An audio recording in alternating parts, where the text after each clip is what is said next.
Les 4 premières années du 31e millénaire verront l'aube de grands changements au sein de l'Imperium. En effet, le jeune empire intergalactique de l'humanité a attiré l'attention de forces obscures issues du Warp, qui jettent leur dévolu sur la jeune race ambitieuse, mais naïve, et prompte aux plus obscurs sentiments, tels que la jalousie, la colère, l'ambition ou l'arrogance. Ces sentiments, faciles à manipuler, fragiliseront les fondations mêmes de l'empire fondé par l'empereur de l'humanité. Les sombres puissances du Warp, profitant de son éloignement de la Grande Croisade au profit des souterrains de son palais de Terra, mettront alors à l'œuvre un plan élaboré depuis longtemps, prenant pour cible ceux que l'humanité a élevés au rang de demi-dieux, tant par leur perfection physique que leur noblesse d'esprit. Les Primarques, fils génétiques de l'empereur.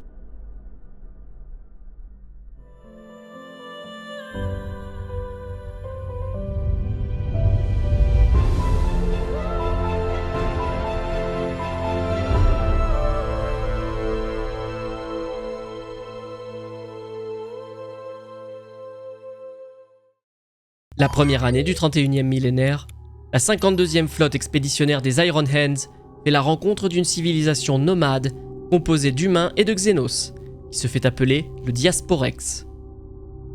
Les Iron Hands partagent alors la vérité impériale et offrent aux membres humains du Diasporex l'opportunité de se séparer de leurs alliés aliens et de rejoindre le jeune Imperium de l'humanité. Malheureusement, ceux-ci déclinent l'offre des Astartes. Face à ce rejet, les Iron Hands font parler les armes. Tandis que la flotte de la 10e Légion entreprend d'annihiler le Diasporex, celui-ci s'avère un adversaire compétent dans la pratique de la guerre spatiale. Les Emperor's Children de la 28e flotte expéditionnaire sont appelés en renfort, et l'Imperium se prépare alors à mener un assaut conjoint composé des 2 Legiones Astartes. Pendant la bataille spatiale qui s'ensuit, le vaisseau amiral de Fulgrim, primarque de la 3e Légion, le Firebird, subit un assaut massif et se retrouve en mauvaise posture. Ferrus Manus, à bord de son propre vaisseau amiral, le Fist of Iron, se précipite au secours de son frère. En raison de l'influence démoniaque de l'épée argentée d'Elaer, toujours en possession de Fulgrim, le primarque voit sa fierté blessée. Convaincu que son frère n'a agi que par orgueil et que ses actions sont irréfléchies, au lieu de le voir pour ce qu'il est, humble et héroïque. Cet événement creusera un fossé entre les 2 frères primarques, qui ne fera que s'élargir les années à venir.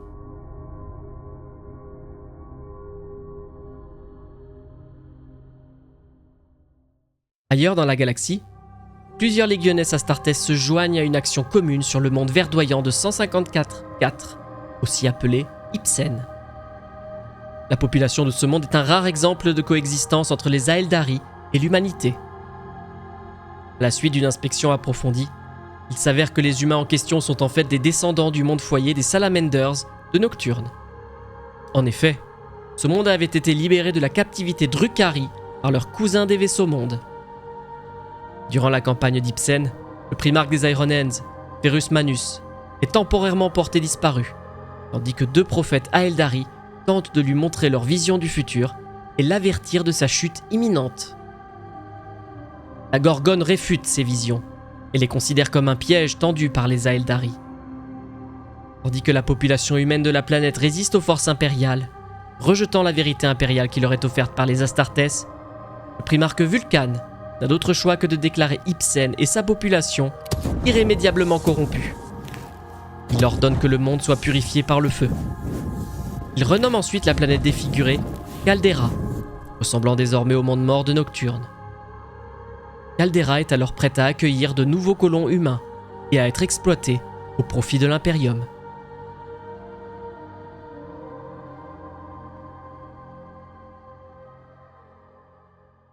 Peu de temps après le succès de la campagne sur Caldera, Vulcan et ses Salamanders participent à une autre action impériale conjointe, sur le monde connu comme Kara-Atan, désigné 154-6. Les Salamanders s'y battent aux côtés du primarque Konrad Kurz et sa légion des Night Lords, ainsi que des forces du Mechanicum avec la Legio Ignis, ainsi que plusieurs régiments de l'Armada Imperialis. Kurz n'a toujours pas répondu à la convocation de son père de se rendre sur Terra pour y être réprimandé. Et non content de désobéir à son père, sa légion et lui continueront à se comporter avec brutalité. Les Night Lords vont notamment massacrer la population de toute une cité, dans le seul but de répandre la terreur sur le reste de la planète. Ces actions rendront Vulcan furieux contre son frère, qui le confrontera. Un bref combat aura lieu entre les deux demi-dieux. Curse loin de se repentir pour ses actions. À l'issue de la campagne de 154-6, Vulcan rapportera les actions de Curse au maître de guerre Horus, ainsi qu'à son frère Rogaldorn, Imperial Fist. Cet incident crée une animosité considérable entre Vulcan et Curse, qui aura un impact non négligeable sur les événements à venir.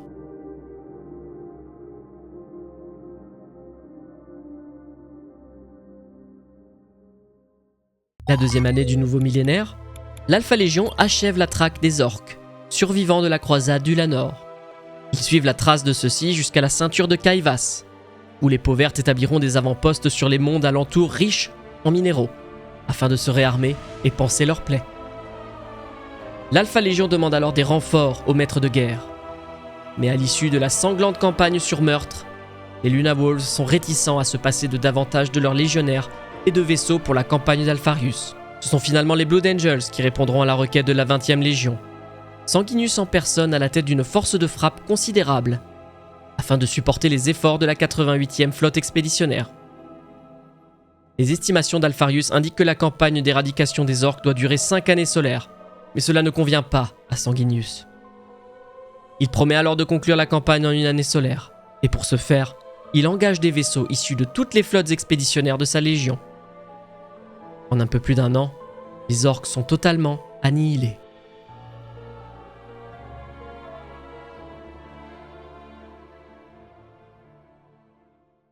Le premier événement de la 3e année du 31e millénaire, la Légion des Luna Wolves est renommée les Sons of Horus. En effet, l'empereur accorde à son fils favori l'honneur de nommer sa légion à son effigie. La livrée de celle-ci change également, passant du blanc de leurs armures au vert.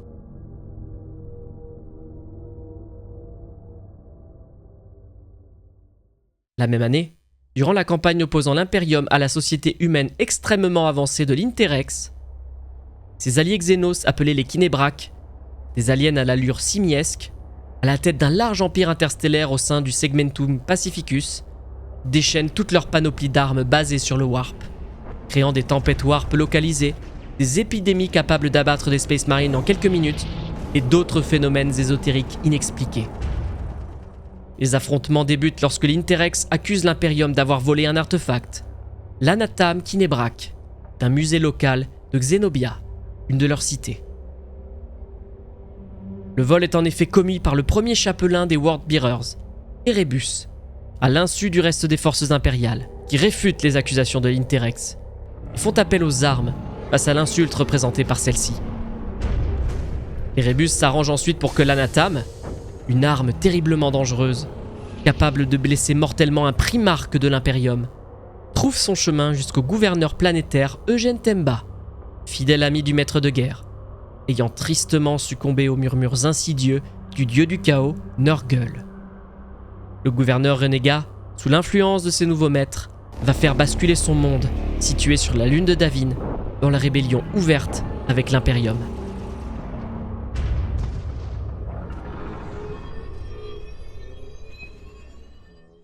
L'année suivante, les Sons of Horus, menés par leur primarque en personne, font route vers la lune de Davin, alertés par la rébellion de son gouverneur planétaire. Ils y font la découverte d'un monde dévasté, peuplé de créatures mortes vivantes, mues par une force invisible. Horus, accompagné par ses plus fidèles fils en armure Terminator, se fraye un passage à travers les créatures qui peuplent le palais du gouverneur, jusqu'à la salle du trône, où le maître de guerre confronte son ancien ami, afin de comprendre les raisons de sa trahison. Eugène Temba est si profondément corrompu par Nurgle que sa forme physique s'en trouve horriblement déformée, en une parodie suintante d'être humain. La discussion inutile, un combat s'engage entre les deux amis et, en dépit de sa forme répugnante, le gouverneur corrompu manie l'Anathame avec célérité et parvient à porter un coup à Horus Lupercal. Bien que l'entaille soit superficielle, le primarque s'effondre, un terrible poison se répandant dans son corps. Dans un dernier geste, il exécute Eugène Temba, mettant fin à la corruption de la lune de Davin. Le maître de guerre inerte est alors transporté d'urgence à bord de son vaisseau, le Vengeful Spirit, pour être laissé aux mains des meilleurs apothicaires de sa légion. Ceux-ci s'avoueront impuissants à traiter l'affliction qui ronge leur père génétique, et doivent se rendre à l'évidence. Aussi impensable que cela paraisse, si un remède n'est pas rapidement trouvé, Horus Lupercal perdra la vie. Une solution est alors trouvée, et celle-ci est mise en avant par le premier chapelain des Worldbearers, Erebus, qui accompagne la flotte d'Horus. Il existe sur la lune de Davin une ancienne secte, appelée la Loge Serpent, dont les prêtres pratiquent une sorcellerie susceptible de sauver la vie du primarque mourant. L'usage d'une telle sorcellerie obscure crée un schisme parmi les Sons of Horus. Les adeptes de la moralité se refusent à l'usage d'un tel remède impur pour sauver leur primarque, craignant les répercussions sur leur père génétique. D'autres, dont la majorité fait partie de la loge guerrière au sein des Sons of Horus, sont prêts à accepter n'importe quelle méthode tant que celle-ci sauve la vie au maître de guerre. C'est cette seconde faction qui parviendra à s'imposer, et le corps inerte du primarque sera transféré d'urgence sur Davin jusqu'à l'intérieur du temple du serpent, où le primarque sera enfermé seul, uniquement accompagné des prêtres de la secte, durant de longues journées d'angoisse pour ses plus fidèles capitaines, condamnés à attendre devant les portes closes. Finalement, à l'issue de nombreux jours d'attente, celle-ci s'ouvre enfin. Horus Lupercal émerge du temple, en apparence en parfaite santé. L'allégresse des Sons of Horus est telle que très peu d'entre eux, parmi lesquels le capitaine Garviel Loken, ne se rendront compte des changements d'attitude de leur primarque. En effet, celui qui est entré dans la loge du serpent n'est pas la même personne que celui qui en est sorti.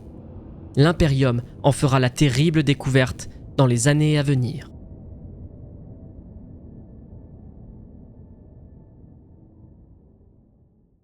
Ailleurs dans la galaxie, la 28e flotte expéditionnaire, dirigée par le primarque Fulgrim, fait la rencontre du grand prophète Aeldari Eldrad Ultran, du vaisseau-monde Ultwé.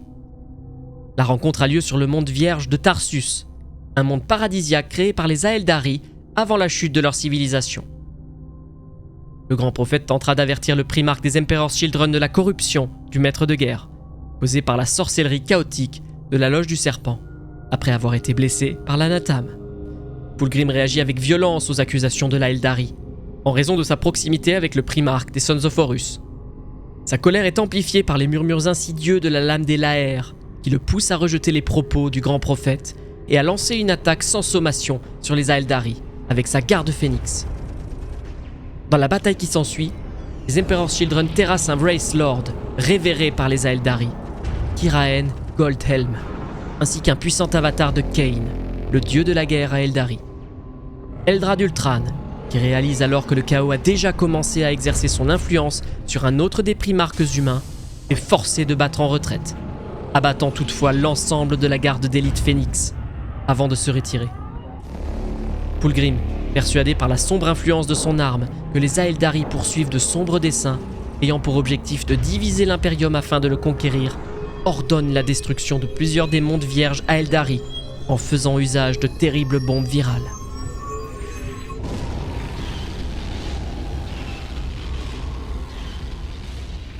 Plus tard, le primarque Fulgrim annonce à son état-major de la 63e flotte expéditionnaire qu'il dirigera une petite force de frappe afin de rejoindre son frère Ferrus Manus et ses Iron Hands sur Kalinides IV, sous prétexte d'y nettoyer une infestation orque. Le primarque prend alors la tête du fer de lance de l'assaut, lancé sur DS-191, composé des premières, deuxième et troisième compagnies. Durant l'assaut, le capitaine Solomon Demeter, commandeur de la deuxième compagnie, se retrouve sans le support des deux autres compagnies, contrairement aux prévisions du plan de bataille.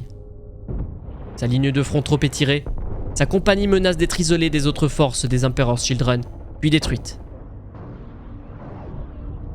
La deuxième compagnie ne devra son salut qu'à l'arrivée salutaire et imprévue des 10e et 13e compagnies, dirigées par les capitaines Saul Tarvitz et Lucius, deux jeunes officiers avec lesquels Demeter s'associe régulièrement, tandis que le haut commandement de la Légion l'exclut de plus en plus des prises de décision.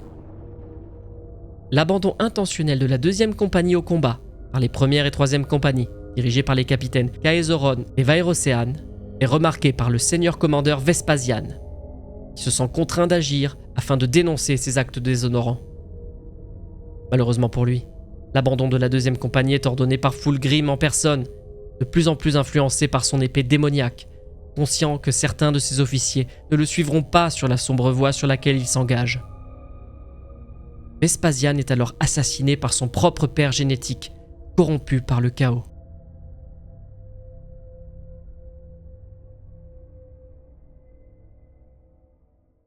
La chute au combat du primarque Horus est le point de départ d'une série d'événements cataclysmiques qui vont bouleverser l'avenir de l'Imperium.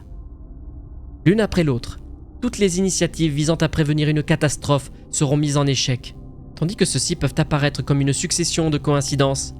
Il s'agit en réalité d'un plan d'ensemble tissé par les dieux du chaos, qui ont mis leurs différends de côté afin de pouvoir planter profondément leurs griffes dans le cœur de l'humanité, et des guerriers transhumains qui la protègent, et pouvoir se repaître de leurs âmes.